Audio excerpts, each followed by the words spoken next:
Mais uma vez, alunos da Engenharia Ambiental, Engenharia Civil, Tecnólogo de Saneamento, vários cursos da instituição, Instituto Federal Goiano e também de outras instituições, que porventura venham utilizar esses vídeos.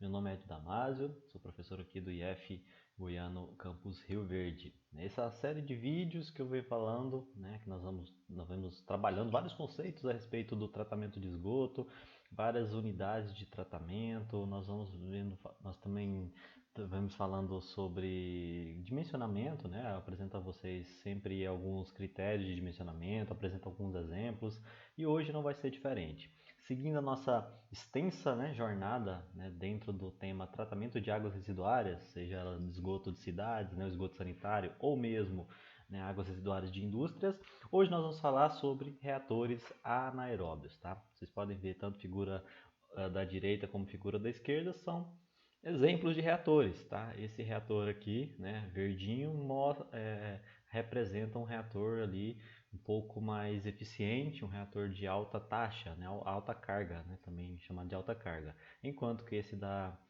outra figura aqui, representa ali um tanque séptico, que também é um reator anaeróbio, só que de baixa carga, baixa taxa.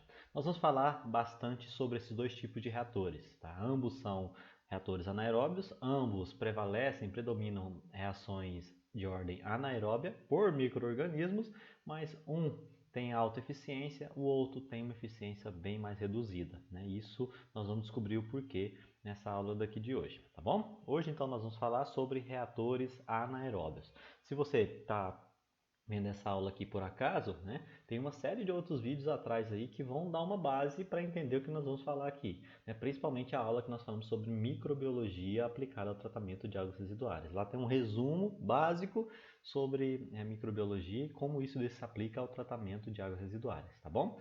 O que nós vamos falar também hoje, em termos de reatores, é algo bem extenso, tá? É uma aula ali que eu vou tentar resumir, mas o conteúdo é muito extenso, Se vocês vou tentar resumir um pouco desse livro aqui. Esse aqui é um livro sobre reatores anaeróbios.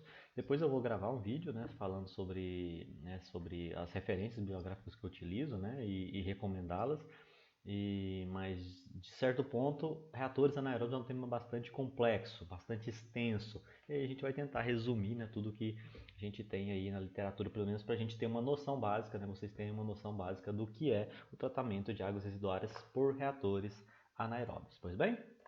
Então vamos lá. Antes da gente entrar propriamente dito nas configurações dos reatores, dos tipos de reatores, é importante que a gente tenha aquela velha conhecimento sobre as etapas da digestão anaeróbia. Veja bem, todo mundo acredita que alguma vez dentro da sua vida acadêmica deve ter visto essas etapas aqui que representam a digestão em ambientes anaeróbios. Aí se lembra, a primeira etapa é a hidrólise, a segunda é a acidogênese, a terceira é a cetogênese, depois vem a metanogênese. De fato, é bastante complexo. Veja que tem várias setinhas para cá, seta para lá, você tem alguns aceptores de elétrons aqui, você tem outros alguns tipos de compostos orgânicos mais complexos, outros mais simples. Você tem bactérias, você tem arqueias, você tem bactérias que produzem metano, outras que reduzem sulfato, ou seja, o processo de digestão anaeróbia ele é muito, mas muito complexo, tá? Não dá para a gente simplesmente defini-lo e entendê-lo perfeitamente só olhando esse fluxograma, tá? Mas a gente vai tentar dar umas analisadas de forma um pouco mais próxima em cada uma dessas etapas e tentar entrar um pouco em detalhes, tá bom?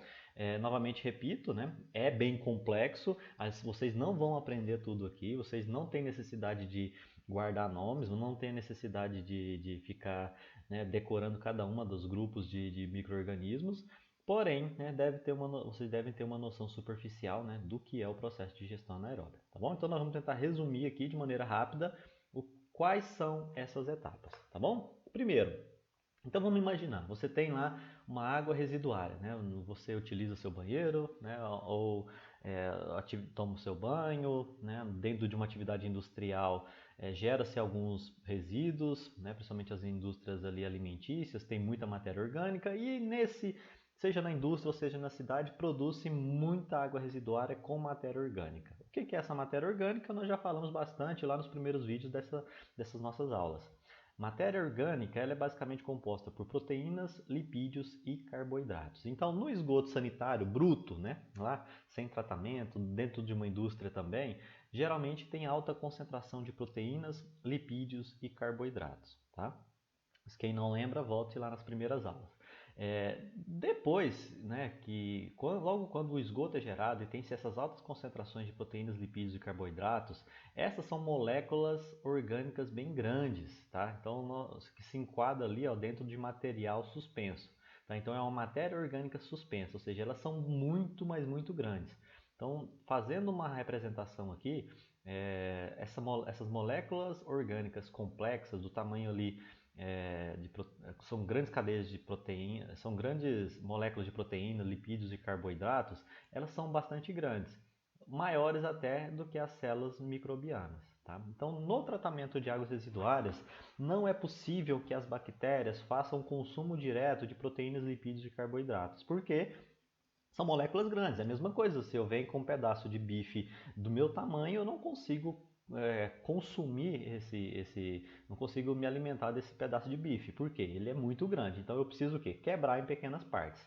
Daí então é que vem a hidrólise. Tá? A hidrólise é um processo que é realizado por alguns grupos, né, de micro-organismos. Né? A gente se destaca ali as bactérias fermentativas hidrolíticas. E aqui nós temos alguns exemplos, né? Os costrídeos, micrococos, estafilococos, que nós temos alguns gêneros de bactérias. O que elas fazem? Elas liberam exoenzimas. Eu já falei sobre isso lá no vídeo sobre microbiologia no tratamento de esgoto. Essas bactérias, tá, fermentativas liberam exoenzimas e promovem o que? A hidrólise, a quebra, né, de moléculas grandes em moléculas menores. Então, a primeira etapa do processo de digestão anaeróbia é pegar essas moléculas grandes no tamanho suspenso, né, e aí através da hidrólise, liberando-se exoenzimas pelas bactérias, quebram-se em tamanhos menores. Então, moléculas grandes como proteínas, lipídios e carboidratos se transformam em moléculas um pouco menores, como aminoácidos, peptídeos e açúcares. Tá? A proteína quebra, vira aminoácido, né? Os carboidratos quebram, viram monodisacarídeos, né? E os peptídeos são resultantes das quebras das grandes moléculas de lipídios. Tá? Então eu percebo moléculas grandes se transformam em moléculas pequenas através da liberação de exoenzimas. Esse é o processo de hidrólise, é a primeira fase, né, da digestão anaeróbia. Tá? Depois disso, quando se tem moléculas menores, né, aminoácidos, peptídeos e açúcares, aí outro grupo de bactérias vai se aproveitar do que as primeiras bactérias fizeram. Tá? Então perceba que é uma relação ali mutualística. Né? Uma bactéria faz um negócio, aí a outra aproveita o que o primeiro grupo fez. Tá? Então essas bactérias aqui, ó, fermentativas acidogênicas, como a lactobacillus, as pseudomonas, micrococos, entre várias outras, o que elas vão fazer? Elas vão pegar o subproduto da hidrólise, que no caso são os aminoácidos, peptídeos e açúcares, e vão produzir alguns ácidos, tá? Boa parte dessas bactérias aqui acidogênicas, elas têm utilidade para a gente, né? Por exemplo, na produção ali de alguns laticínios, né? Muito utilizado na indústria de alimentos, tá? Produção ali, aqui, produção de ácido acético, né? O famoso vinagre. Então, o processo de digestão anaeróbia, ele não é aplicado apenas ao tratamento de esgoto, ele é aplicado em vários outros processos, né, direcionados à nossa vida, como a produção de alguns alimentos. Tá? Então isso daqui não é algo inerente só para quem está querendo tratar esgoto, não. Tá bom? Pois bem, então essas bactérias, né, chamadas de fermentativas acidogênicas, elas fazem o quê? Pega aminoácidos, peptídeos e açúcares e transformam em alguns ácidos, né, como ácido acético, propiônico, entre outros. Tá?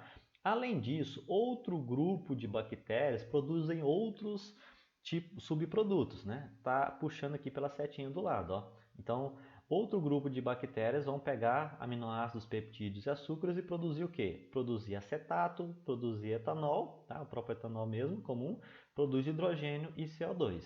Então tem duas vias, né? A primeira coisa que acontece, a hidrólise, né? Transforma moléculas grandes em moléculas menores. E aí, a partir dessas moléculas menores, tem duas vias. Parte vira ácido e parte já vira acetato, etanol, hidrogênio e CO2. Se a gente observar lá no início, ó, a gente estamos representando aqui, ó, hidrólise, parte virou ácido e parte já virou acetato e hidrogênio, tá bom?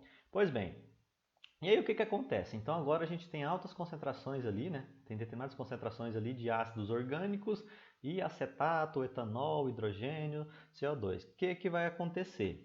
Essa parte aqui, pessoal, não há aquele fluxo de elétrons, não há aquilo que nós chamamos aquela troca, né? Quem doa e quem recebe elétrons, tá? Aqui só ocorre um rearranjo.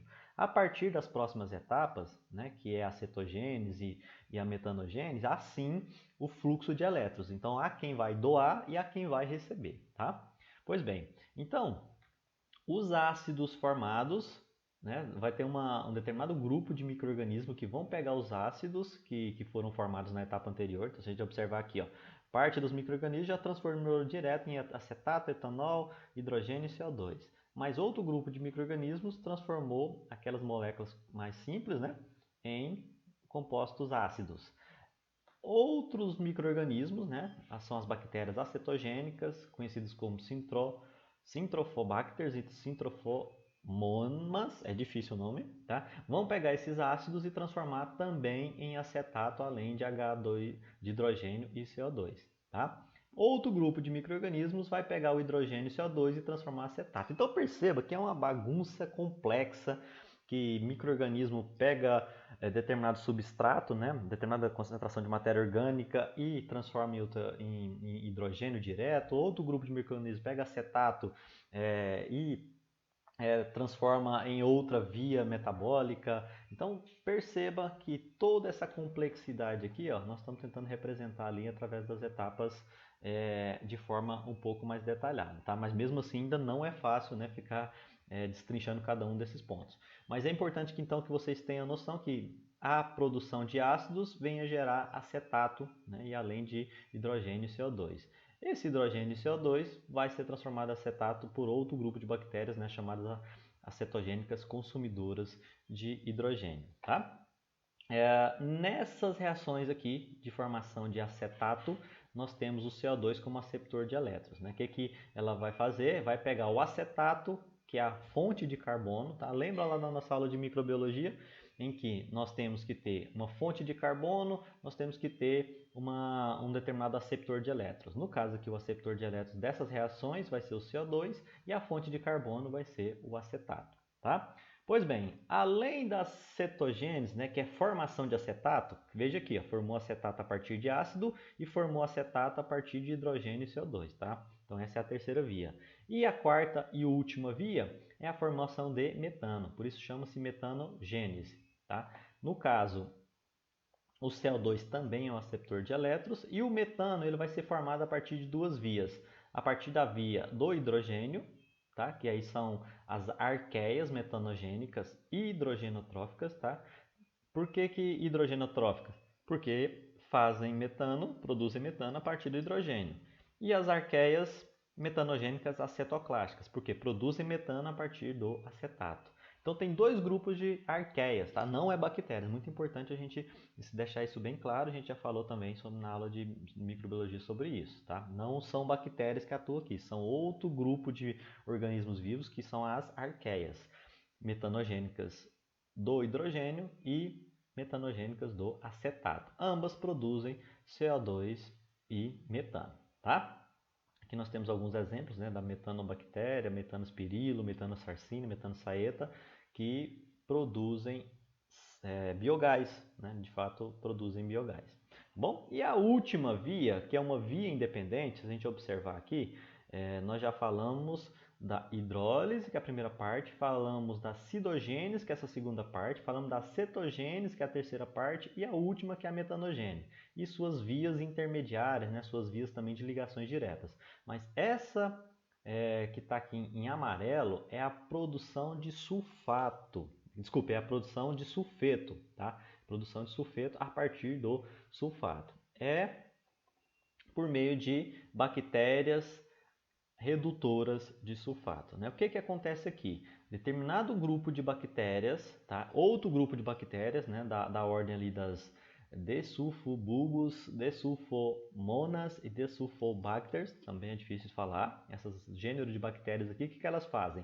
Elas competem com as arqueias e bactérias, né, apresentadas anteriormente. Então, no meio de um reator anaeróbio ali tratando esgoto, né, a gente vai ter bactérias que vão querer produzir metano, né?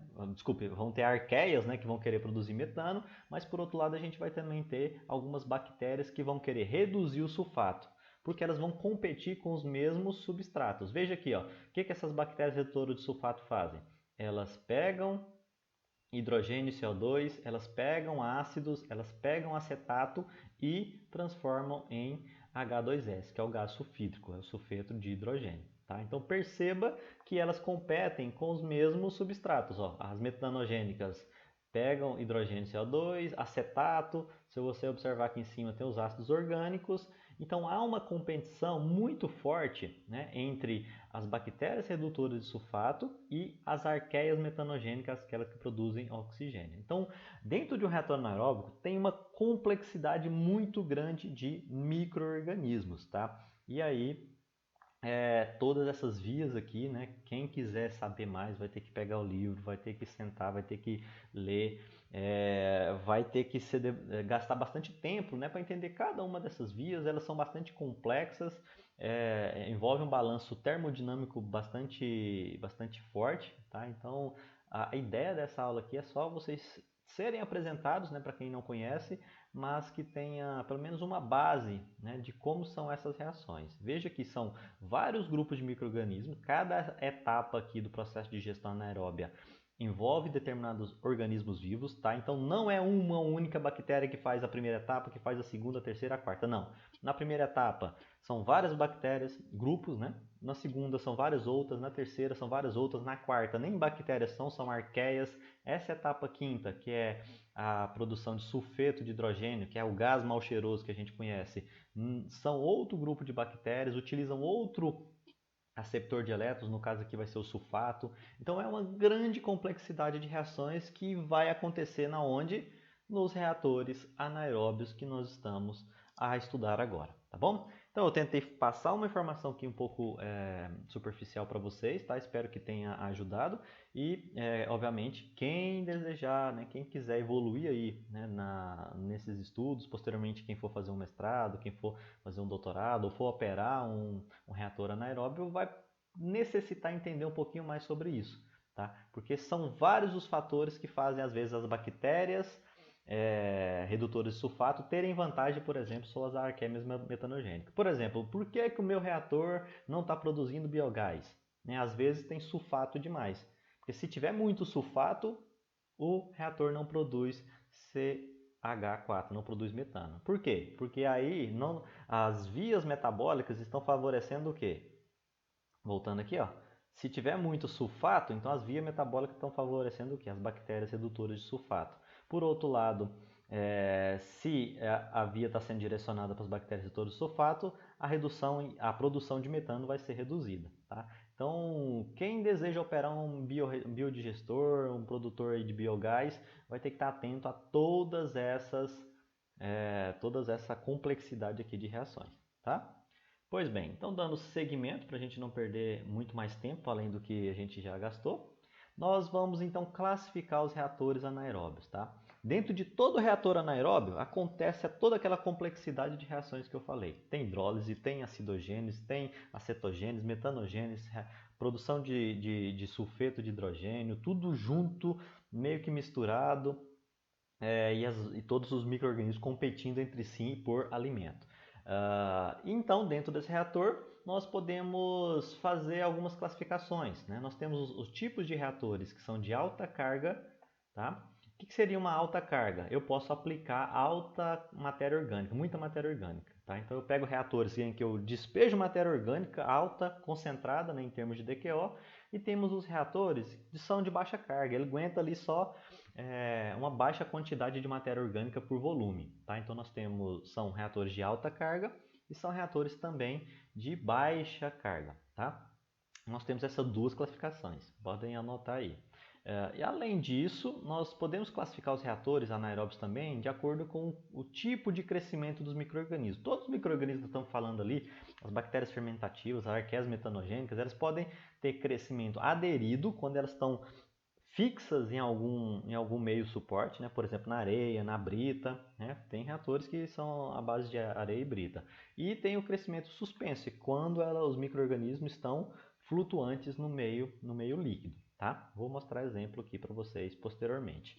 Antes da gente ir para os exemplos, nós precisamos falar sobre as vantagens e desvantagens dos reatores anaeróbios. Isso é bastante comum em toda referência, todo livro vocês vão encontrar esse, digamos, quadrinho aqui, né, que mostra vantagens e desvantagens dos reatores. Principal vantagem do reator anaeróbio, qualquer que seja, né, qualquer que seja, estou generalizando aqui, qualquer que seja o reator anaeróbio. A principal vantagem é baixo custo de implantação. Tá?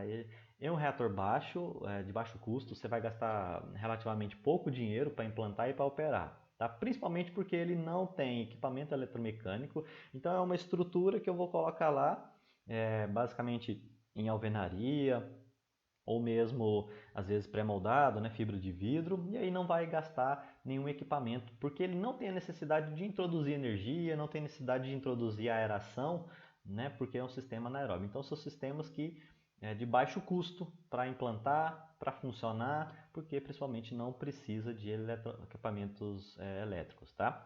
Tem baixo requerimento de área, nós vamos ver aqui que eles geralmente são feitos numa coluna assim bem alta, parecendo uma torre, né, que ela tem uma altura muito grande e uma base bastante estreita, então ele precisa de pouca área, bem diferente das lagoas anaeróbias, facultativos que a gente já estudou, né, nos vídeos passados. Tem-se como vantagem também a produção de biogás, como falamos um pouquinho antes. A produção de metano é uma das etapas mais importantes dentro da digestão anaeróbia. Tá? A etapa número 4 é a produção de metano, seja pelas arqueias metanogênicas hidrogenotróficas ou acetoclásticas.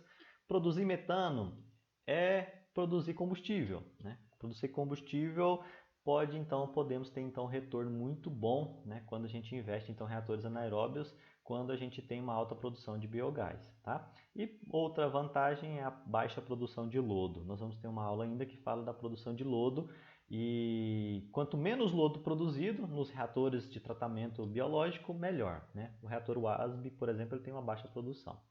Os anaeróbios de forma geral. Né? Enquanto que o sistema de lodos ativados, que é um sistema aeróbio, ele tem alta produção de lodo. Tá? Nós vamos ver isso daí na próxima aula.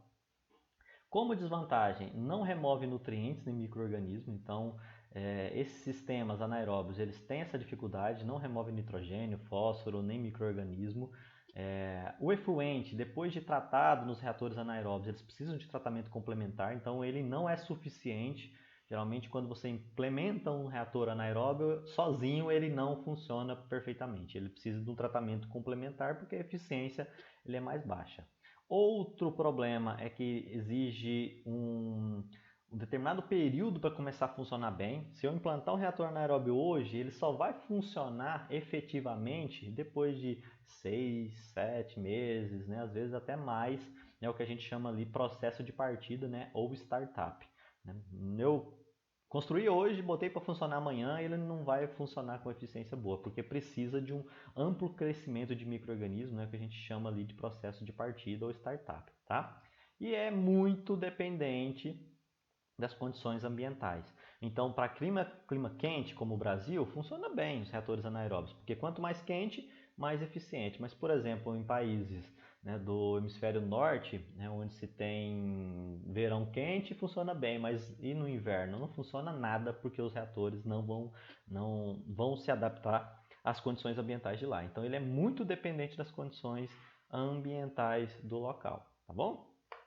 Pois bem, outra classificação então, né, como a gente já tinha falado, pode ser classificados de acordo com a baixa carga orgânica e alta carga orgânica. Como exemplo da baixa carga orgânica, nós podemos classificar os tanques sépticos, que a gente chama também de decanto digestor. Esse tanque séptico é aquela famosa fossa que o pessoal fala, né? Mas o tanque séptico é o nome correto, ou também de forma correta, decanto digestor, que é o que a NBR preconiza. Tá? Então, como os reatores de baixa carga, né? Ou seja, aqueles que eu posso fornecer só um pouco da carga orgânica, né? Baixa carga orgânica para aquele volume do reator, nós podemos classificar como sendo tanque séptico, lagoa anaeróbia e biodigestor. Eu também coloquei aqui as wetlands construídas. Nós vamos, né, falar uma aula sobre as wetlands. Há quem diga, há autores quem diga que as wetlands são sistemas aeróbios, há quem diga que são sistemas anaeróbios. Depende muito da configuração. Tá? As wetlands, em grande maioria, são sistemas anaeróbios, sim, de baixa carga. Tá? Nós vamos falar das wetlands um pouquinho mais à frente. Nessa aula de hoje, nós vamos falar principalmente aqui do tanque séptico, tá? Que nós vamos falar e dimensionar. Nós já falamos na outra aula passada sobre a lagoa anaeróbia, quando a gente falou de lagoas de estabilização. Biodigestores vai ficar um pouco para frente, quando a gente for falar de lodos, né? Tratamento de lodo. E as wetlands, como eu já falei, um pouco mais adelante. Enquanto os reatores de carga alta, né, alta carga orgânica, nós podemos destacar o de manta de lodo, que é o mais comum, mais famoso, que é o reator WASB, os reatores de leito granular, né, que eles são tem brita, areia, né, que tem um leito ali que tem grânulos, eles podem ser fixo, rotatório ou expandido. Então eu estou mostrando aqui para vocês uma série de reatores de baixa carga e de alta carga que eles têm características diversas, tá? Alguns, os micro-organismos estão suspensos, então é um meio líquido lá que os micro-organismos sobem, descem, vão para todo lado. E tem aqueles com micro-organismos aderidos, né? Ou seja, estão presos, né, no meio granular aqui. Ó, né? O reator é todo cheio de brita, areia, e os micro-organismos estão aderidos em volta dessa brita, dessa areia, tá bom? Então separem aí, reator de baixa carga, reator de alta carga, né? E guardem alguns desses nomes aí, tá bom? Antes da gente ir para esses reatores, eu quero deixar um ponto aqui muito claro, né? Muito importante que isso aqui fique claro para a gente ter um bom desenvolvimento ali dos próximos temas, que é o conceito de tempo de retenção celular. O que faz um reator anaeróbio ou aeróbio também, nós vamos ver mais outra aula, o que faz ele ser eficiente é esse parâmetro aqui, ó, a gente chama aqui de θ. Tá? Tempo de retenção celular. O que seria ele? É o tempo que as células bacterianas permanecem no reator. Tá? Os micro-organismos eles têm que estar no reator num tempo suficiente para que ocorra a reprodução. Então, esse θ ele deve ser suficiente para permitir que a célula reproduza. Ou seja, vamos olhando essa figurinha aqui, chegou ali os micro-organismos, estão junto do esgoto, aderiu ali numa superfície ou fica de forma suspensa.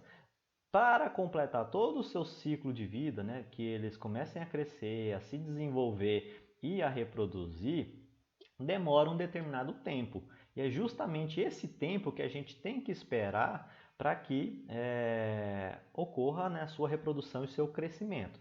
Se o θ, né, se esse tempo for baixo, a célula será carreada para fora do reator antes de multiplicar, reduzindo a eficiência. Então imagina que, junto com o esgoto, chegou ali alguns micro-organismos, eles começaram a crescer, mas o esgoto vem chegando mais vazão de esgoto, começa a levar ele, a carrear ele para fora do reator, o que vai acontecer? Esses micro-organismos vão embora junto com o esgoto, ou seja, não houve tempo suficiente para os micro-organismos crescerem. Tá? Então é muito importante que tenhamos altos valores de θ. Então, reatores de alta carga orgânica mantêm elevados valores de θ, ou seja, alta retenção da biomassa.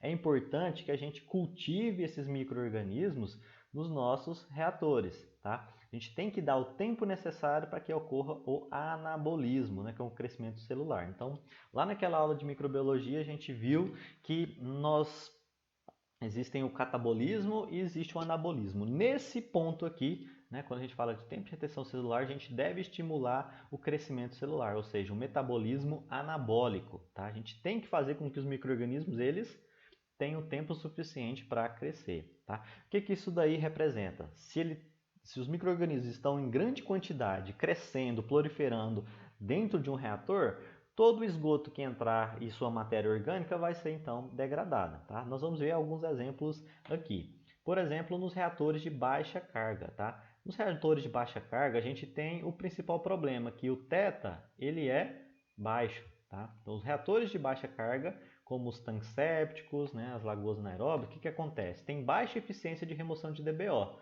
de 25% a 50%. Por quê? Tem baixo θ, tá? O tempo de retenção celular é pequeno, porque não existe nenhum dispositivo para reter a biomassa ativa. Então guarde esse nome aí, biomassa ativa. Tá? Vamos imaginar, o esgoto entra aqui, os micro-organismos que estão começando a crescer vão logo sendo arrastados para fora do tanque séptico. Tá? Então isso é um problema muito grande.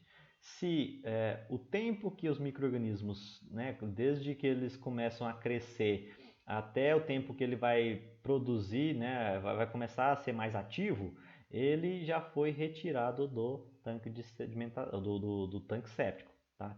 Então é importante que dentro das unidades de tratamento de águas residuárias por processos anaeróbios e aeróbios também, fique o tempo de retenção celular seja o mais alto possível, tá? Os valores de teta sejam bastante elevados.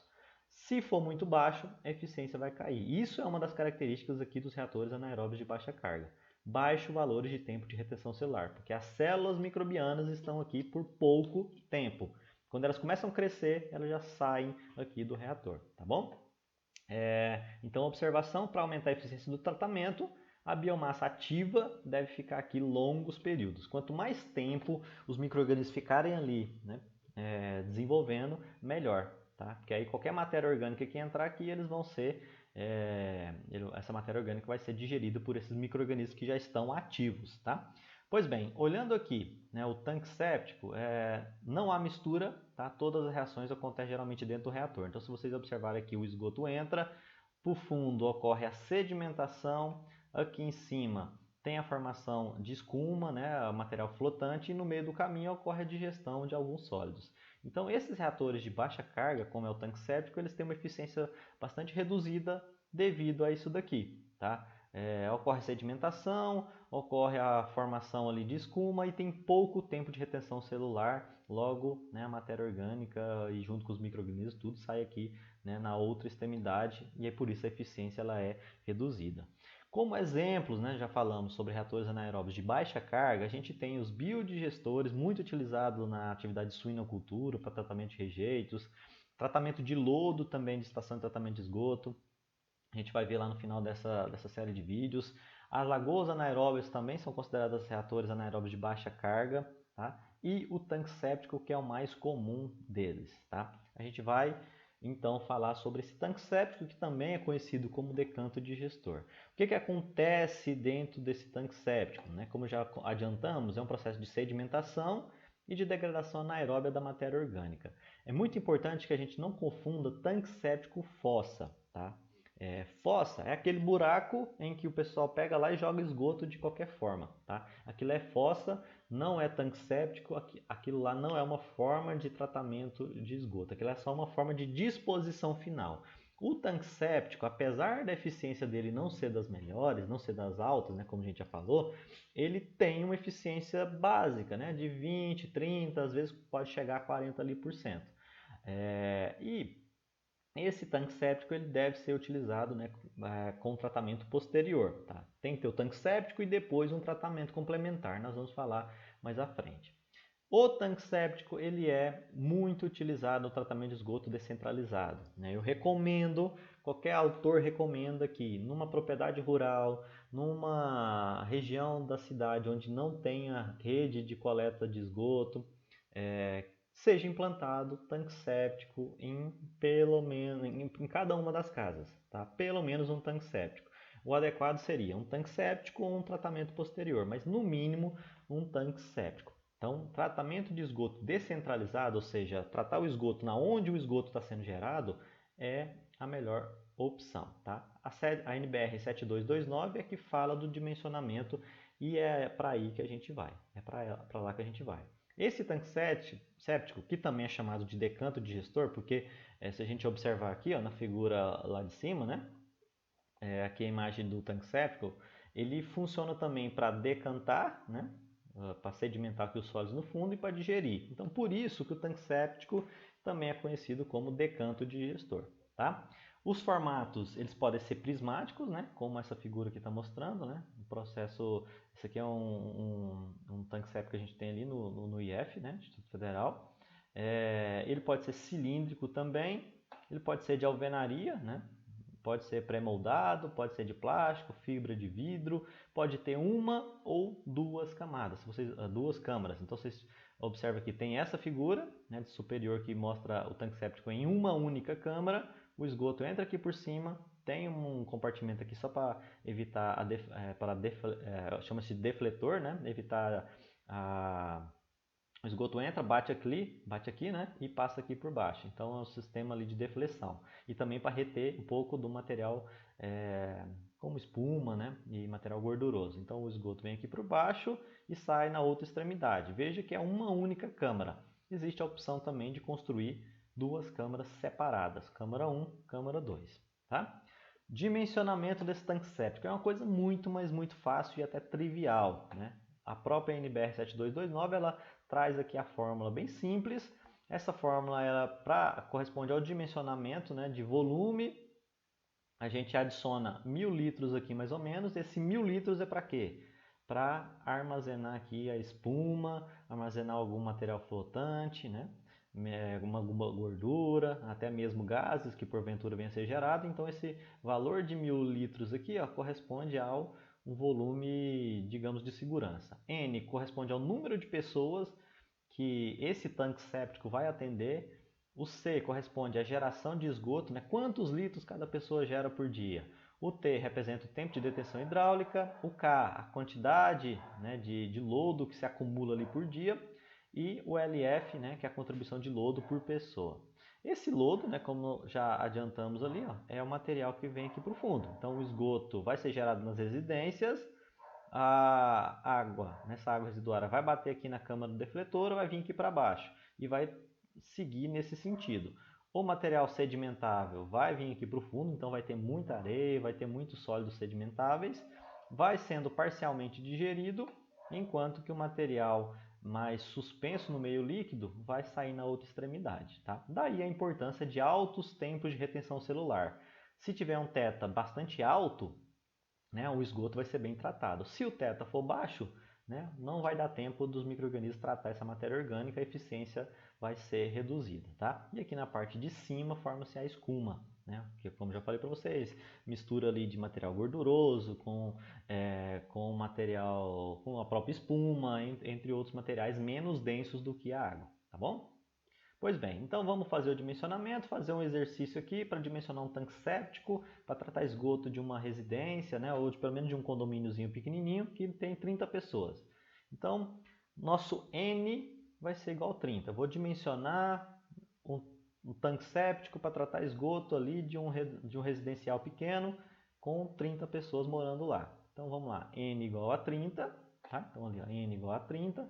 Vamos considerar que esse condomíniozinho ali, que esse residencial seja de padrão médio. O que eu vou fazer? Eu vou lá na NBR 7229, lá na tabela 1 e vai ter os valores. Olha, se for padrão médio, né, o valor de C, que é quantos litros de esgoto cada pessoa produz por dia. Ó, se for padrão médio, então eu venho aqui, ó, 130. Então cada uma dessas 30 pessoas vai produzir 130 litros de esgoto. Ah, não, eu vou dimensionar, professor, para um hotel. Se você for dimensionar então para um hotel, né, o valor vai ser 100. Se você for dimensionar ali para um alojamento, né, provisório, vai ser 80. E aí, a própria NBR, né, na tabela 1, vai ter uma série de outros estabelecimentos, né? Estabelecimentos lá, por exemplo, vai ter para restaurante, vai ter para shopping. Então, olhando aquela tabelinha lá, você consegue ter referência de quanto se utiliza, né, no valor de C, né, em função do tipo de uso, né, qual é o tipo de geração de esgoto. Né? No nosso caso, então, para residências, padrão médio 130. Olhando a mesma tabelinha aqui, ó, dando segmento, 130 vai ser 1. Então, o LF vai ser 1. Então, N igual a 30, C 120, LF igual a 1. O que é o LF? A gente vai observar aqui, ó, vou ler contribuição de lodo. Quanto que cada pessoa produz de lodo que vem aqui para o fundo. Mas e pergunta, professor, peraí, mas cada pessoa produz 1 litro de lodo. Mas e aí, chega um momento que isso aqui não vai entupir? Sim, em algum momento vai entupir. Mas o que vai acontecer? O lodo que eu produzo, né, mais de 60%, 70% dele vai ser digerido aqui rápido. Tá? Então eu produzo um determinado resíduo, né, um efluente líquido, vai vir um material sólido aqui para o fundo e esse lodo vai sendo digerido. Então vai sendo produzido lodo no esgoto, assenta aqui, sedimenta no fundo, vai sendo digerido. Só que vai chegar algum momento que a digestão, né, desse material aqui não é completa, né? Sempre vai sobrar algum material aqui no fundo, alguns sólidos que não são muito bem digeridos. Então, esse lodo aqui do fundo vai aumentando. Esse lodo aumentando, né, vai chegar o momento que tem que se fazer a limpeza, tá? E aí é um parâmetro importante que a gente vai ver um pouquinho mais abaixo, tá? Segundo passo, né? Obter valor de N vezes C. Então eu pego o valor de N, que era 30, C 130, multiplico, né, dá 3.900 litros por dia. Vou olhar na tabela 2, né, a contribuição de 3.900 vai estar nessa faixa aqui, ó, em que o tempo de detenção hidráulica do reator vai ser de 0,82 dias, né, ou 20 horas. O que isso aqui corresponde? Corresponde que o tempo médio que o esgoto vai entrar no tanque séptico até ele sair vai ser mais ou menos 20 horas, 0,87, 0,83, né, dias, né, ou seja, 20 horas para o esgoto entrar aqui, né, passar por um processo de digestão e sair. Tá? Se o tempo de retenção celular for inferior a 20 horas, né, aí a eficiência do reator vai ser muito baixa. É adequado que o tempo de retenção celular seja muito, mas muito superior ao tempo de detenção hidráulica. Tá? O que eu estou falando aqui, vocês podem anotar, tá? Mas não está escrito aqui, tá ok? Pois bem, terceiro passo, né? Depois que eu calculei então o valor de N, C e T, né? T é o tempo de detenção hidráulica, nós vamos então calcular o valor de K. O K vai ser em função daquilo que eu falei anteriormente. De quanto em quanto tempo eu pretendo limpar o meu tanque séptico, né? Como eu falei, o lodo vai acumulando lá no fundo, né? Vai sendo digerido, mas vai chegar um momento que vai ter alguma fração que não vai ser digerida mais e vai acumulando, acumulando, acumulando. Vai chegar um tempo que nós teremos então que limpar. De quanto em quanto tempo vocês querem limpar? Olha, se eu quero limpar uma vez por ano, eu posso limpar uma vez por ano. Só que o que vai acontecer? Vai ser o tanque séptico vai ser menorzinho. Se eu quero limpar a cada 5 anos, eu posso também. Só que aí o tanque séptico ele vai ser bem maior. Então, quanto menor o intervalo de limpeza, menor o tanque séptico. Quanto maior o intervalo de limpeza, maior o tanque séptico. Vamos escolher, né, na tabela 3 aqui, um valor de 4 anos. Escolhendo então o valor de 4 anos, nós vamos saber o valor do K em função da temperatura. Como a gente adotou aqui que a temperatura acima de 20 graus Celsius, o K vai ser 177. E aí, jogando tudo aqui, né, o valor de N, de C, T, o K e o LF, a gente então joga na fórmula e chega a esse volume aqui, ó. O volume final é dado em litros, então o nosso tanque séptico para limpeza a cada 4 anos vai ter mais ou menos quase 10 mil litros, tá? Transformamos em metros cúbicos, 9,54, e aí nós vamos obter então o restante das dimensões, tá? É recomendado, né, que se tenha uma relação comprimento-largura do tanque séptico entre 2 e 4. Tá? E recomendado também que tenha uma câmara dupla, né? Tem aquela repartição no meio. Então, né, a gente observando aqui outra recomendação da própria NBR, tá? Essa tabelinha aqui vem da NBR, esses dados vêm da NBR, nós vamos então adotar comprimento-largura de 3, né? Ou seja, o comprimento é 3 vezes a largura e vamos adotar a profundidade de 2. Por que adotar a profundidade de 2? Porque o nosso volume foi acima de 9 metros cúbicos, né? Então foi quase 10. Ó. Então vamos adotar aqui uma profundidade mínima que vai de 1,5 até 2,5. Então vamos adotar a profundidade média aqui, ó, de H igual a 2. Então nosso H vai ser 2 e a relação comprimento-largura 3. Tá? São valores adotados. Jogando aqui na fórmula do volume do prisma, nós vamos ter então que a largura vai ser 1,3 metros e o comprimento 3,9. De fato, nós temos aqui os desenhos, né? Nós temos aqui a planta em que o volume, a largura do nosso tanque séptico vai ser 1,3, o comprimento do tanque séptico vai ser 3,9, tá?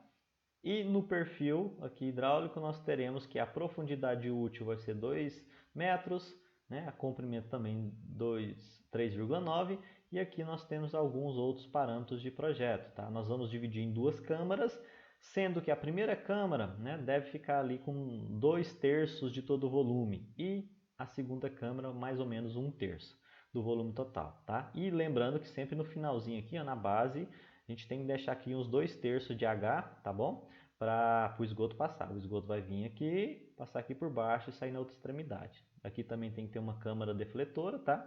Pode ser um material de madeira, plástico ou qualquer outro, tá bom? Que são parâmetros básicos, né, de um projeto de tanque séptico. É algo bem tranquilo, ele vai ser construído em alvenaria. Você chegando aqui para o pedreiro e fala, olha, eu quero um tanque séptico com essas e essas dimensões, e assim ele vai funcionar, né, no mínimo ali com uma eficiência ali de 30%, ele vai cumprir bem, tá? Só que 30% de eficiência é melhor do que nada, ok. Porém, não é uma das melhores eficiências. A gente precisa de um tratamento complementar. Daí, a gente vê a necessidade de adotar uma outra, né, um outro sistema, um complemento no tratamento, né, do esgoto doméstico. Vem para o tanque séptico, não tem um tratamento bom, então eu preciso de um filtro biológico ou uma wetland construída. As próprias NBRs, né, a 7229 recomenda que seja construído um filtro biológico ou mesmo uma wetland construída, antes de se ter uma disposição no solo. Nós vamos ter um vídeo para falar sobre wetlands construídas, né, como que se dimensiona. É altamente recomendado, né, para propriedades rurais, para onde se tem, né, um uso da água subterrânea para consumo humano, que não se construa, né, a fossa, né, a chamada fossa. Adote-se muito melhor adotar um tanque séptico e um sistema de wetlands construídas, né? Só com esses dois sistemas nós teremos uma eficiência ali de remoção de matéria orgânica próxima a 90%, tá? No mínimo uns 80% se o tanque séptico e a wetland construída for bem dimensionada. A gente vai falar isso no vídeo posterior, né, quando a gente entrar em mais detalhes sobre as wetlands, tá bom? Pois bem, então, até o momento nós falamos de reatores anaeróbios de baixa carga, né? Nós já no vídeo passado nós falamos de lagoas anaeróbias, nós falamos agora e dimensionamos o tanque séptico, né, que é uma unidade básica, rudimentar, é o mínimo que qualquer residência deveria ter, tá? É o mínimo do mínimo, tá? Em todo o Brasil, em todo o planeta, no mínimo deveria ter um tanque séptico recebendo esgoto das residências para que ocorra o tratamento. Depois do tanque séptico, muito recomendado que você tenha uma wetland, que você tenha um filtro biológico para complementar o tratamento, tá? O que nós falamos foi tratamento de esgoto, né, por tanque séptico no local da residência, tá? Onde se gera esgoto, né? Ou numa zona rural, ou numa cidade, na parte mais afastada da cidade, na periferia, ou cidades que não têm tratamento de esgoto. O que nós vamos falar aqui agora são reatores de alta carga. Esse de alta carga, eles são utilizados em ampla escala, tá? Você não vai ver um reator desse na casa de ninguém, tá? Numa casa você pode ver um tanque séptico, mas não vai ver um reator de alta carga. Por outro lado, numa indústria, né, às vezes você até acha um tanque séptico, mas é altamente provável que você vai encontrar um reator como mostrado aqui na figura, tá? São de alta carga porque eles permitem adicionar muita matéria orgânica, tá? Mesmo assim, mesmo adicionando muita matéria orgânica, eles aumentam a eficiência, ó, pode chegar até 80% de remoção de DBO. Por que a eficiência aumenta? Lembra do θ? Tá aqui, ó, porque o θ vai ser muito alto, tá? Então o ponto-chave, né, o que difere uma baixa carga de uma alta carga, uma baixa eficiência de uma alta eficiência é o θ, é o tempo de retenção celular. Dentro desses reatores aqui, ó, os micro-organismos fazem a festa, eles estão lá há 30 dias fazendo festa e, né, numa atividade muito alta, né? Estão muito ativos. O que acontece? Qualquer matéria orgânica que entra com nova carga de esgoto, eles vão lá e pega a matéria orgânica, abocanha ela e degrada. Por isso a eficiência é bastante alta. Mas o que faz com que esses micro-organismos fiquem ali por tantos dias? Né? Algum mecanismo de retenção da biomassa. Então, o que difere a alta carga da baixa carga é principalmente isso, ó, reter biomassa. Aqui se retém muito micro-organismo ativo. No de baixa carga, não. A gente projeta lá no tanque séptico e o micro-organismo vai junto com o esgoto, né? Sai junto, então, por isso é ineficiente. Tá? E outra vantagem muito grande é a produção de metano. Tá? Quando o reator está funcionando muito bem, o que acontece? Ó? Tem produção de biogás. Estima-se que para cada quilo de DBO removida se produz 0,350 metros cúbicos de metano. Tá? Então, quase meio metro cúbico de metano para cada quilo de DQO removida os reatores podem atingir, né? Os reatores anaeróbios. Então, veja que o que está acontecendo aqui? A matéria orgânica do esgoto está sendo degradada e se transformando em biogás. É um processo bastante interessante.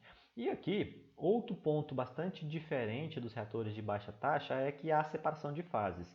Lembra que lá no reator de baixa carga não tem uma fase muito bem definida? Parte sedimenta, mais parte vai para cima, mais parte está misturado, não tem uma separação muito clara. Agora aqui não, né? No alta carga nós temos uma separação de fases bem definida, principalmente no reator WASB. Tá? Tem a parte que é só sólido, a parte que é só líquido e a parte para recepcionar o gás. Tá bom? O mais comum desses que vocês vão encontrar aí na vida profissional de vocês para todo lado, principalmente em indústrias, principalmente em companhias de saneamento, estações de tratamento de esgoto, são esses aqui, ó. Reatores que a sigla é UASB, que é Upflow Anaerobic Sludge Blanket, ou seja, reator anaeróbio de fluxo ascendente por manta de lodo. Tá? Esse é o nome em inglês que define o mais famoso dos reatores. Sempre vocês vão pesquisar na literatura, vai falar reator WASB, reator WASB, WASB, WASB. É o principal reator anaeróbio de alta carga utilizado aí no Brasil. Tá? Como eu já falei, reator anaeróbio de fluxo ascendente. Por que o fluxo ascendente? Porque o esgoto entra por baixo e vai sair por cima. Tá? E manta de lodo, porque esse lodo que dá o nome dele, dá o nome a ele, é a biomassa, são os micro-organismos ativos. Eu não falei que os micro-organismos ficam aqui por 30 dias mais ou menos, né? Cada célula ali fica por ali muito tempo. Justamente o que nós chamamos de manta de lodo. Tem uma parte aqui do reator, que nós vamos ver mais à frente, tem alta concentração de micro-organismos. Então o esgoto passa por ela e é degradado, tá bom? Elevado tempo de retenção hidráulica, né, que propicia o contato da matéria orgânica com a biomassa ativa. Nós temos as variadas zonas, né, vai ter zona de sedimentação, vai ter a zona de lodo, vai ter a zona de decantação. Nós vamos ter variadas zonas aqui ao longo, né, desse reator. E geralmente, né, eles têm uma relação altura-diâmetro, né, altura em relação ao diâmetro bastante elevada. Tá? Mas a gente tem outras configurações também, né, que ele é mais na base. Né? Tem uma base maior também, né, que quando ele é prismático. Nós vamos ver aqui agora. Tá? As duas principais configurações, que eles são prismáticos. Tá? Então veja aqui, ó, isso aqui é um reator WASB. Tá? Aqui é um reator WASB também, só que esse é prismático, esse é cilíndrico. O cilíndrico tem uma relação altura-diâmetro bastante elevada, enquanto que o prismático é o processo inverso. Tá? Então tem um comprimento muito alto e uma altura inferior. Tá? Então nós temos dois tipos de reatores, né? Dois tipos, modelos mais clássicos de reator WASB. Quando você chegar numa indústria, viu algo desse tipo aqui, ó, né, tratando esgoto, né, levante a possibilidade, olha, deve ser um reator WASB. Viu um cilindro desse aqui, parece uma caixa d'água, lá está tratando esgoto? Muito, mas muito provável que é um reator WASB também. O que acontece dentro desse reator? Tanto formato cilíndrico quanto formato prismático. Tem-se essas variadas zonas aqui. Ó. Nós temos o fluxo ascendente, né? Por isso o nome upflow, né? O U ali, né? De upflow, fluxo ascendente. Então o esgoto ele vai entrar aqui por baixo, tá? Vai entrar aqui por baixo, vai ter vários dispositivos, tá? Então vai ter um bocalzinho ali distribuído, né? De uma extremidade até a outra, lançando o esgoto. Então o esgoto vai ser distribuído de maneira uniforme, né? De baixo para cima, em uma velocidade, né, uma velocidade determinada, porque não pode ser uma velocidade alta. Se for uma velocidade alta, vai arrastar tudo lá para cima. Então, uma velocidade projetada vai passar por esse chamado leito de lodo, né, que é um compartimento ali de digestão. Lembra do reator do tanque séptico, né, que o material sedimentável ia para o fundo e ficava lá sendo digerido? Aqui é a mesma coisa, tá? O material lá de cima costuma vir aqui para baixo e ser digerido. Então, essa primeira camada aqui é o compartimento de digestão. É onde os micro-organismos que já morreram ficaram, é onde que os sólidos do esgoto acabam ficando e vão sendo digeridos. Então, é um compartimento de digestão de lodo. Tá? Depois disso, a segunda camada é uma camada mais ativa, né? É o que a gente chama ali de manta de lodo, é onde os micro-organismos estão fazendo a festa, né? Os micro-organismos tudo novo ali, tudo bonito, né? Se alimentando bem ativos, estão aqui, ó, nessa camada chamada de manta de lodo. Tá? E as camadas superiores, a gente tem onde ocorre a decantação, que a gente chama aqui ó, de compartimento de decantação, e tem o compartimento aqui no qual se forma também a separação de gases. Tá? O que acontece? A gente tem um chamado defletor de gás aqui, então o gás produzido aqui nas camadas de digestão do lodo e da manta de lodo, o gás vai subindo, ele bate nesse defletor e é direcionado aqui para essa tubulação aqui do meio. Então aqui tem um defletorzinho, né, um separador que a gente chama de separador trifásico, que está direcionando os gases para essa coleta. Então o gás vai ser coletado aqui em cima. O esgoto, a fração líquida tratada, ela vai passar por esses buraquinhos aqui ó, de um lado e esse buraquinho aqui do outro, que a gente chama aqui de abertura para o decantador, e vai entrar nessa zona de decantação desse lado e desse outro lado. Tá? Essa zona de decantação vai fazer o quê? Um ambiente hidráulico perfeito para que o sólido ele não flua lá para cima, não consiga ser direcionado lá para cima, ele fique tudo nessa parte aqui de baixo. Tá? Então, todo o material sólido ele vai ficar retido aqui no leito de lodo, no manto de lodo ou nesse ambiente de decantação. Apenas água tratada vai ser então direcionada a essa parte aqui, ó, coleta de efluente. Aqui é uma calha, aqui é outra calha, tá? Eu vou mostrar agora, pessoal, um vídeo para vocês mostrando ali o funcionamento, né, dos reatores anaeróbios, tá? Um esquemazinho mostrando como que esse reator ele funciona, né? Um esqueminha. E já já a gente volta, né, para concluir o nosso raciocínio, tá bom? Temos aqui então, pessoal, um exemplo aqui de um reator WASB, tá? Uma ilustraçãozinha, tá? Eu não sei qual programa que eu vou utilizar, mas esse vídeo aqui está até no YouTube, tá? Então aqui um reator, tá? Um reator WASB retangular, funcionando em escala real, né? Veja ali ó, o tamanhozinho das pessoas, né, comparado, né, com o tamanho do reator. Então a gente vai ver várias etapas aqui desse reator em operação.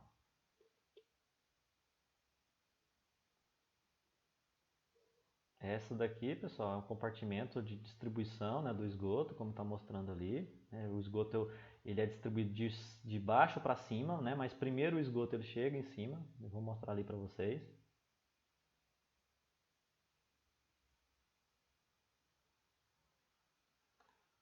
Veja ali ó, as tubulações de distribuição, tá? Então o esgoto ele é distribuído ali de baixo, né? Como eu tinha falado, ó, de baixo ele entra de baixo e tem um fluxo ascensional. Ele vai partir, vai de ser direcionado a grande quantidade de micro-organismos ali presente na manta de lodo. Nessa parte aqui de baixo aqui tem a parte de sedimentação e de gestão do lodo também.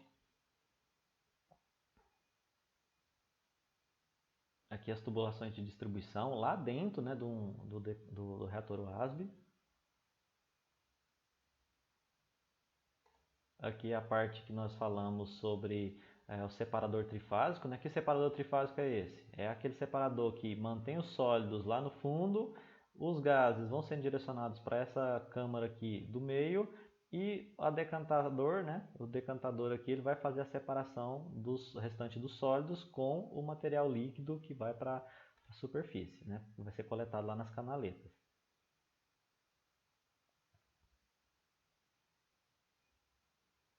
Aqui, né, o sistema de coleta dos gases, animado e na prática, né? Aqui os gases sendo coletados, esse gás ele pode ser queimado ou reutilizado de alguma forma. Aqui as canaletas, ó. Perceba aqui que ó, o material, esse aqui é essa parte aqui, ó, que vocês estão vendo, é o esgoto já tratado, tá? Então o esgoto já tratado está sendo direcionado para essas canaletas e para posterior unidade de tratamento, tá? Os sólidos ficaram lá embaixo. Então essa zona aqui, ó, tanto aqui desse lado como do outra, é a zona de sedimentação. Aqui, ó, um decantador funcionando na prática mesmo.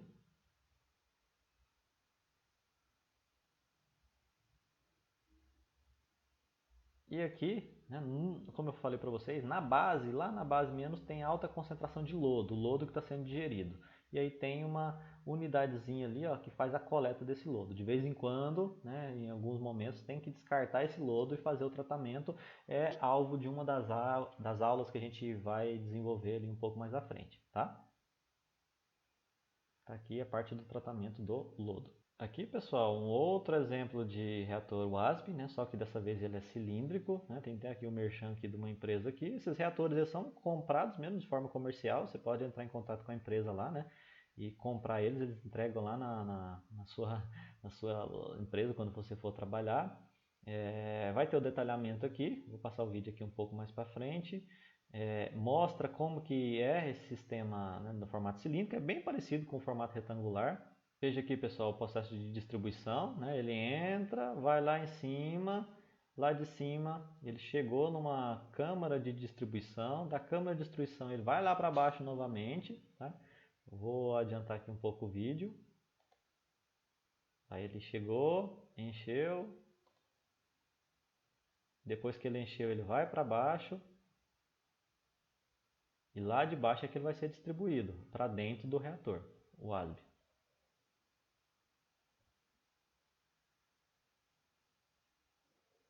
Vou adiantar aqui, tem uma distribuição igualitária.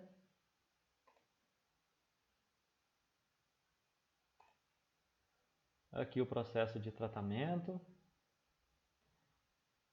Lá lembra dos micro-organismos hidrolíticos, acidogênicos, acetogênicos, metanogênicos que vão degradar a matéria orgânica. E aí tem as fases, né? Gasosa, sólida, líquida. Tem o separador de fase lá em cima também. No fundo fica o lodo. Adiantando um pouquinho aqui. A parte ali de coleta do lodo. Por aí vai. Aqui, pessoal, mais um vídeo, né, dos reatores WASB também, só que aqui o cameraman está na parte superior, né? Vou adiantar aqui um pouco o vídeo para ganhar mais tempo. Está mostrando ali, ó, veja ali que tem, só que não está em operação, tá? Isso aqui parece que está seco.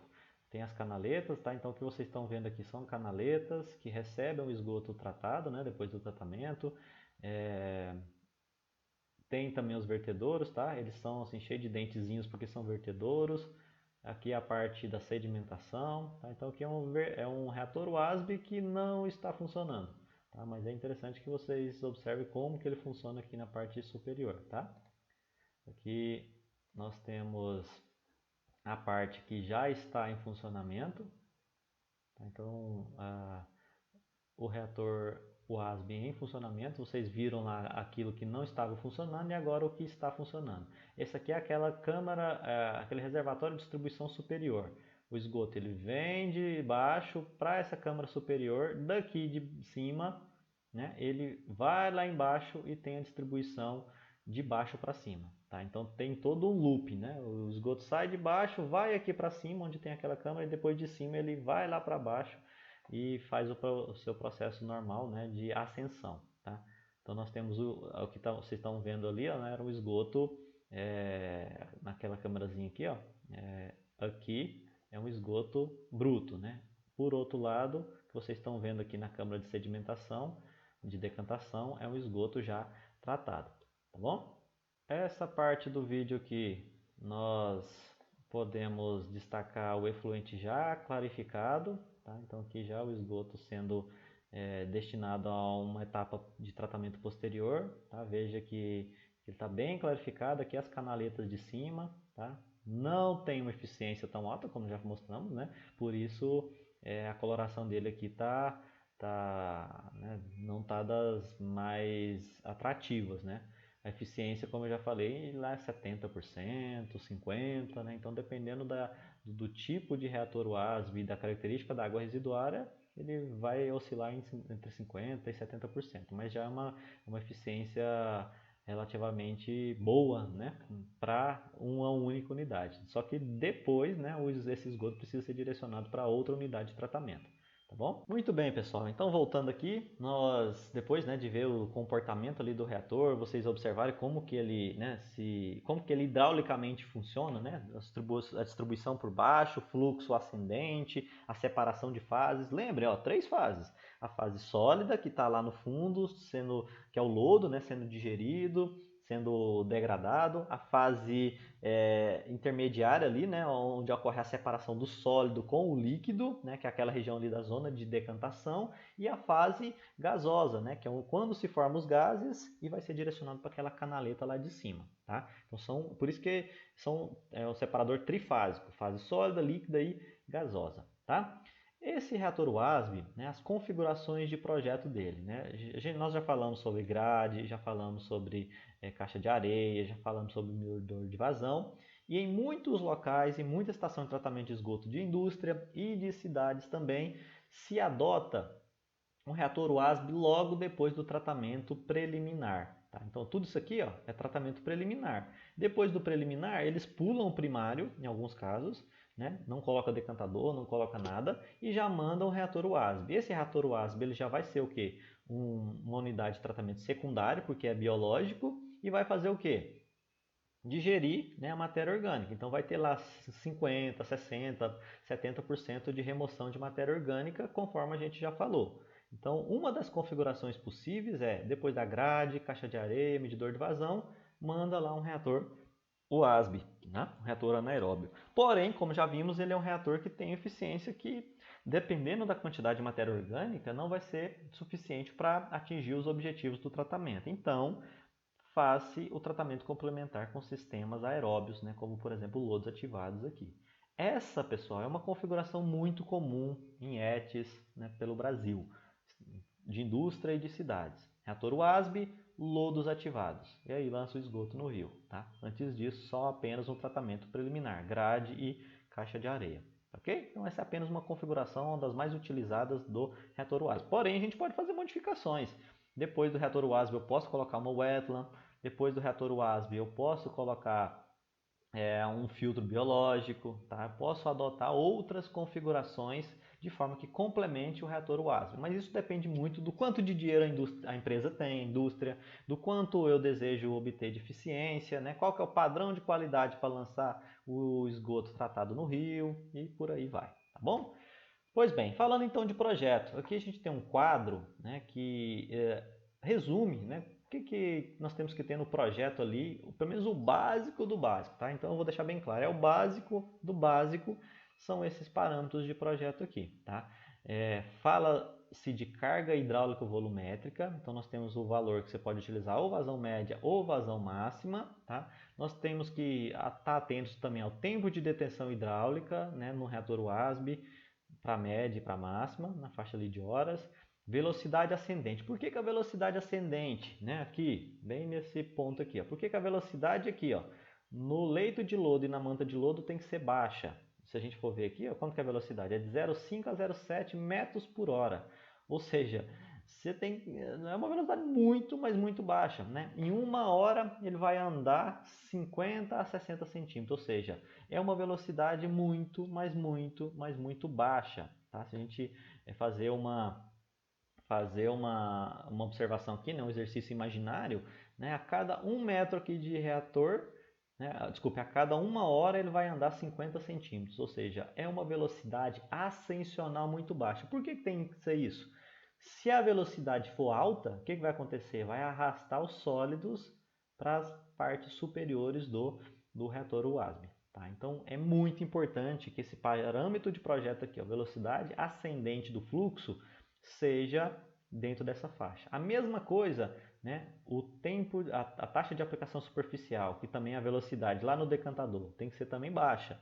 Tá? O tempo de detenção hidráulica no decantador tem que ser alto, né, acima de 1,5 horas para dar o tempo suficiente para que ocorra a decantação naquela parte ali superior. Esse então, pessoal, são os principais parâmetros de projeto, além, claro, da altura, né? Esses reatores WASB, eles têm lá de 4 a 5 metros de altura útil, tá? E a carga orgânica volumétrica, que é o quanto de matéria orgânica se aplica, tem que estar entre 2,5 e 3,5 kg de DBO por metro cúbico de reator dia. Tá? Então, esses são alguns dos projetos, alguns dos parâmetros principais que a gente tem que estar atento. Vamos para um exercício rapidinho que ele vai nos ajudar a entender um pouco mais como que a gente utiliza esses parâmetros de projeto. A ideia é dimensionar um reator WASB para tratamento de esgoto sanitário de uma cidade. A DQO, tá? E aí é um ponto bastante importante, pessoal. Reator WASB, ele é principalmente dimensionado em função da DQO, tá? Então, quando a gente fala de reator WASB e monitorar sua eficiência e fazer o seu projeto, a gente considera principalmente a demanda química de oxigênio, tá? Nos livros todos vocês vão encontrar demanda química, tá? Então, a DQO do esgoto que eu quero tratar 800 miligramas. A vazão do esgoto, 10 litros por segundo, tá? E aí a gente vai considerar aquela configuração aqui, ó, tá? Que grade, caixa de areia não está removendo nada de matéria orgânica não, tá? Então o esgoto entra, não remove matéria orgânica, só remove sólidos grosseiros, já chega aqui no reator WASB. Então vai chegar o quê? 80 miligramas por litro, tá bom? Então, primeira coisa que a gente tem para fazer o cálculo do reator WASB, calcular a carga hidráulica volumétrica. A fórmula da carga hidráulica volumétrica é a vazão pelo volume. Tá? Então, o quanto de vazão entra no reator, o qual é pelo volume do próprio reator. Então, a gente vai lá na tabelinha, essa carga hidráulica volumétrica ela tem que ter, baseada na vazão média, menor do que 3,5. Então, a gente vem cá, adota 3. Tá? Então, a carga hidráulica 3. Qual que é a vazão de esgoto? Se a gente observar aqui os dados, 10 litros por segundo. Aí eu transformo para metros cúbicos por dia, dá 864. Então, 864 dividido por 3, chegamos a 288 metros cúbicos. Então, cada reator, se eu usar mais de um, vai ter... na verdade, um único reator vai ter 288 metros cúbicos. Se eu for usar dois, né, divide esse volume em duas partes. Mas aqui, vamos adotar apenas um único reator. Tá? Cada reator aqui, na verdade, um único reator vai ter 288 metros cúbicos. E aí, a partir desse volume do reator, volume útil, a gente vai dimensionar o TDH, o tempo de retenção hidráulica aqui, o esgoto fica no reator. Vai ser volume do reator pela vazão. O volume do reator é 288. Qual que é a vazão de esgoto? Nós já vimos aqui, 864. Dividindo um pelo outro deu 0,33 dias, ou 8 horas. Então o TDH está correto? O TDH acima então de 7. Então está correto. O esgoto vai entrar no reator, ficar mais ou pelo menos 8 horas. Então nós temos um determinado volume que está de acordo com o tempo de retenção hidráulica do esgoto no reator WASB. Terceiro passo, verificar a carga orgânica volumétrica. Se a gente olhar lá em cima, a carga lá tem que estar mais ou menos 2,5 a 3,5. Qual que é a fórmula? Vai ser a vazão de esgoto vezes a concentração de DQO dividido pelo volume. A vazão de esgoto, 864 metros cúbicos por dia. A DQO, 0,8. 0,8 o quê? Quilos por metro cúbico. Né? Eu transformei, depois vocês confiram lá. Dividido pelo volume. Fazendo todo esse cálculo, deu 2,4. Né? Se vocês observarem, deu um valor ali bem próximo, né, da faixa recomendada. Porém, se vocês conferirem nos livros, né, vocês vão ver que os cálculos, o dimensionamento principal é em função da carga hidráulica volumétrica. A gente só confere aqui o COV, né, carga orgânica. Mas o principal parâmetro realmente de projeto é a carga hidráulica. Se a carga hidráulica estiver ok, a carga volumétrica ali vai estar bem próximo, né? Não tem tanto problema assim. Tá bom? Então a gente vai deixar o 2,4 ali sem precisar fazer ajuste. Quarto passo, a gente vai para a relação altura, né, diâmetro, a gente vai achar a altura, vamos achar o diâmetro, tá? Volume, vamos adotar então a forma cilíndrica, mas é importante, né, que vocês lembrem que tem a forma cilíndrica, né, lá compressando uma caixa d'água, tem a forma prismática. A gente vai adotar aqui a forma cilíndrica, que é muito comum em algumas indústrias, tá? A fórmula do cilindro, o volume do cilindro é o volume igual a quê? Π diâmetro ao quadrado por 4 vezes a altura. A gente vai adotar a altura de 5. Lembra que lá atrás, aqui, né, a altura útil do decantador entre 4 e 5. Então nós vamos adotar o valor de 5. Jogando aqui o volume, né, quanto que deu o volume aqui? 288. A altura de 5, e aí a gente isola aqui o D, né? O diâmetro do decantador vai ter 8,6 metros. Tá? Então vai ser um decantador cilíndrico de 8,6 metros de diâmetro e de altura de 5 metros. Tá bom? E aí, passo quinto, muito importante, para evitar com que os sólidos não sejam arrastados, porque imagine, se a velocidade ascensional for muito alta, o que vai acontecer? Todo esse material sólido aqui vai ser arrastado, passar aqui pela abertura do decantador e vai sair na extremidade lá de cima, né, nas canaletas. E aí, então, ou seja, a eficiência do tratamento vai ser reduzida. Então, a gente tem que projetar uma velocidade ascensional, né, do esgoto que seja baixa dentro da faixa. Qual faixa? Entre 0,5 e 0,7. Fazendo o cálculo que então a velocidade ascensional vai ser a vazão distribuído pela área do decantador. A área lá da base, né, o círculo. Então a vazão vai ser 864. Qual que é a área do círculo? Né? Vai ser π d ao quadrado por 4. Então é π vezes 8,6 ao quadrado por 4. Nos meus cálculos deu 58. Façam aí para ver se confere. Dividindo vazão pela área, chegamos a 14,9 metros por dia. Transformando para a unidade que nos interessa, chegamos então a 0,62 metros por hora, que está de acordo, né, com o que estabelece a literatura, e esse sim é um parâmetro muito importante, que se não tiver dentro da faixa, vocês vão ter que fazer o ajuste lá, porque se a velocidade ascensional for bastante alta, o que vai acontecer? Vai ter arraste de sólidos e esses sólidos vão sair, né, junto com o esgoto tratado. Então é um problema. Tá?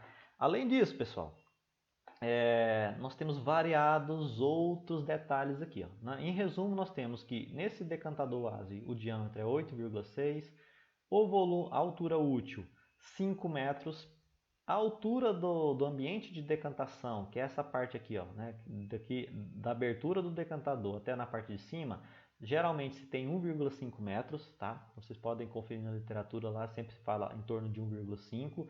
A gente deixa também sempre ali uns 50 centímetros de abertura na parte superior. E vários outros detalhes. A quantidade de unidades de distribuição aqui, ó, então vai ter vários dispersores aqui distribuindo o esgoto. Vai ter uma série de outros parâmetros, tá? Cada detalhezinho aqui, ó. Esses compartimentozinhos aqui para fazer a deflexão, né, do material gasoso, todos esses parâmetros de projeto, detalhezinhos aqui, né, eu não vou colocar, porque são bastante extensos, né, nós já temos um vídeo aqui com um pouco mais de 1 hora, então eu vou tentar ser um pouco mais objetivo. Os principais valores que nós temos que dimensionar, né, são obviamente os que nós já fizemos, que é diâmetro, que é altura útil, né, que é a altura do decantador, que também é o volume, tempo de detenção hidráulica. Demais outros parâmetros vocês podem consultar, né, nesse livro, né, o livro de reatores anaeróbios, que eu vou falar em um vídeo específico, né, sobre as referências, e que vocês podem, quando tiver necessidade, né, dimensionar cada pedacinho. A quantidade de canaletas, ó, vai ter 1, 2, qual que é o comprimento dessa canaleta, quantos vertedouros vai ter, qual que vai ser a inclinação aqui desse separador trifásico, olha quantos sistemas de distribuição de gases aqui, do esgoto, né, na base a gente vai ter. Então são muitos e muitos parâmetros aqui de projetos, detalhezinhos que vocês devem estar atentos para fazer o correto dimensionamento, tá bom? Mas até o momento isso é o suficiente. Partindo para o finalzinho da aula aqui de hoje, pessoal, nós então dentro desses reatores de alta carga, né, seja o reator WASB ou seja qualquer outro reator, é muito importante a gente falar da operação e do funcionamento, tá? Lembrando que eu acho que eu já adiantei isso, né? A gente constrói o reator, coloca lá. Só que o que acontece? O processo, até ele operar, ele precisa passar pela fase chamada startup. Tá? Essa startup envolve desde a inoculação, né, de algum material que já tem a biomassa ativa. Então o que eu faço? Construiu, começou a passar esgoto, mas mesmo assim não tem micro-organismo lá ativo. Né? Os micro-organismos tudo dormindo, né?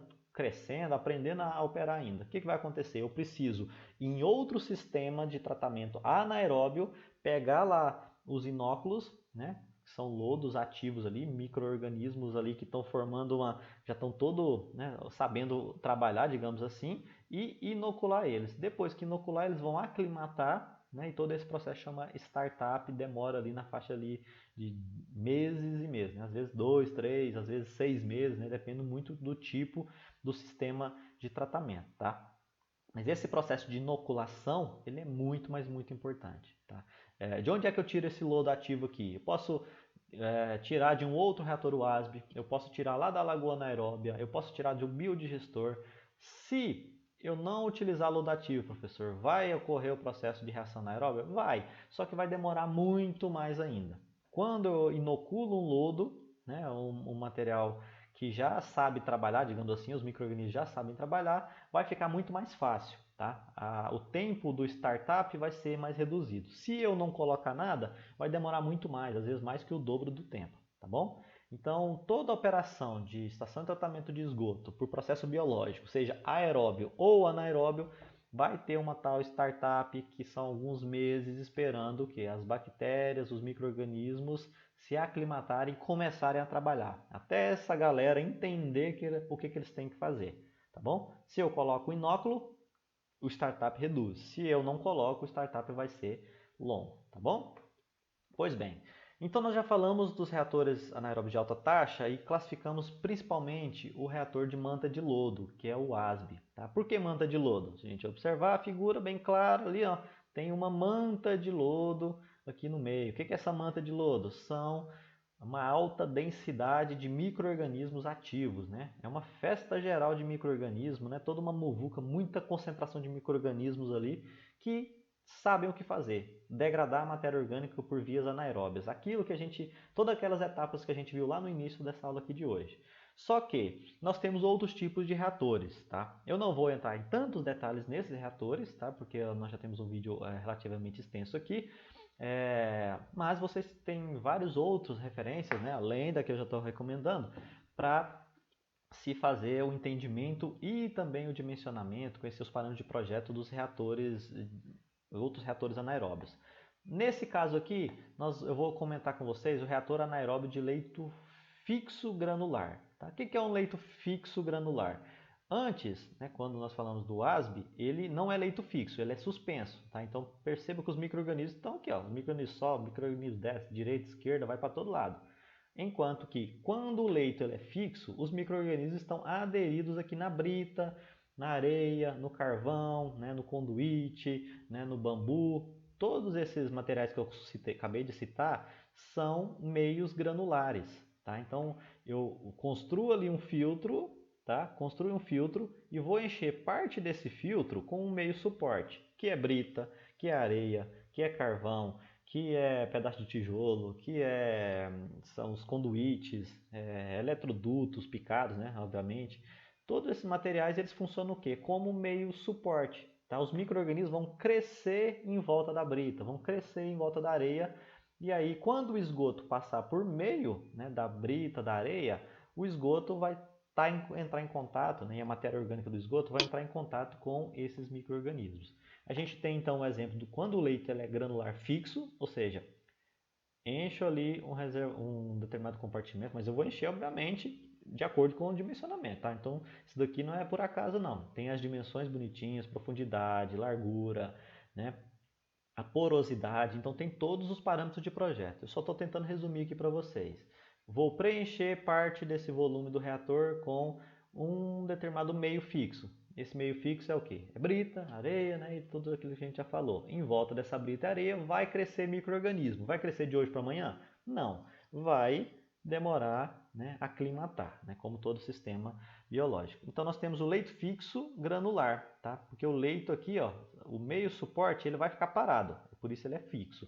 Porém, a gente tem outro sistema, né, outro tipo de sistema anaeróbio em que o leito ele não é fixo. Ele é na formato aqui, por exemplo, desses biodiscos. Então, se vocês observarem aqui, ó, nós temos os chamados biodiscos, tá? Então tem uma figura aqui que mostra o perfil hidráulico e essa aqui é a outra figura que mostra ele de frente, em que ele vai girando, né? Ele vai um movimento rotacional e aí esses micro-organismos eles estão aderidos em meio ao biodisco, porque ele é todo furado. Você pode ver aqui, eles estão todos furadinhos. O esgoto entra numa extremidade, tá? Ele vai entrar aqui por essa extremidade e vai sair na outra.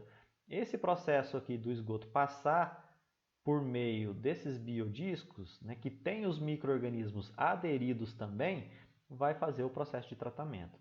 Tá? Então é um processo bem interessante. Esse leito aqui ele não é fixo, ou seja, ele é granular rotatório. Tá? Então ele está rotacionando aqui. Então é um processo também anaeróbio bastante comum em estações de tratamento de esgoto, né? Só que tem essas pequenas variaçõezinhas.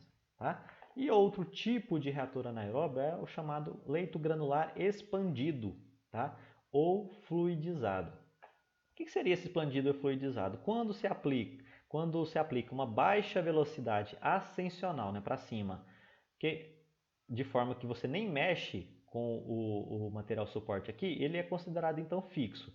Se eu aumento a velocidade, né, ascensional, né, desse material, do meio suporte, a areia, por exemplo, e começa a arrastar esse material para cima, ele começa a ficar expandido. Se eu aumentar ainda mais a pressão e a vazão, né, de baixo para cima, ele começa a ficar fluidizado. Então veja aqui, a figura 1, 2, 3 e 4 mostra a mesma quantidade de material. Então imagine que eu pegue ali a areia, encha e aplique uma velocidade ascensional. Não mexeu as partículas? Então ele vai ser fixo. Começou a mexer até 20% ali de expansão? Então ela é um leito expandido. Aumentou mais ainda, né, a mais de 20%, ele vai ser fluidizado ou fluidizado turbulento, tá? Até chegar no nível aqui, né, de leito fluidizado, né, que são os reatores anaeróbios de leito fluidizado, bastante comum também no tratamento de esgoto. A vantagem desses reatores de leito fluidizado é que eles propiciam um melhor contato, né, entre os micro-organismos e o esgoto. O esgoto entra por baixo, os micro-organismos que estão em volta aqui do meio, né, suporte, né, da areia, vão entrar em contato. Esses sistemas chegam a 80%, 90% de eficiência, né? Da mesma forma que os outros sistemas ali, como o que nós falamos anteriormente, né? O caso aqui do leito granular rotatório. Tá? Então, só para vocês terem conhecimento desses reatores anaeróbios de leito expandido, fluidizados, que é uma tecnologia ali que não é muito utilizada no Brasil na prática, né? Porque ele exige uma certa operação, porque para fazer com que o leito fique fluidizado, precisa de bombeamento, então acaba gastando mais energia. Enquanto que o reator WASB e outros é tudo por hidráulica, né? Só uma outra ocasião ali que você vai implantar um sistema de bombeamento, tá bom? Pois bem, pessoal, então hoje essa aula finaliza por aqui. Nós temos então no próximo vídeo, vamos falar sobre lodos ativados, são sistemas aeróbios, que é bem mais fácil de entender. O anaeróbio é aquela complexidade, hidrólise, acidogênio, metanogênio e tudo aquilo mais. Nos lodos ativados, não. Pega matéria orgânica, transforma CO2 em água, beleza, fechou, tratamento bem eficiente. Então, em termos ali de complexidade, os lodos ativados é bem mais simples, né, quando a gente fala de digestão da matéria orgânica. Tá bom? Muito obrigado e até a próxima.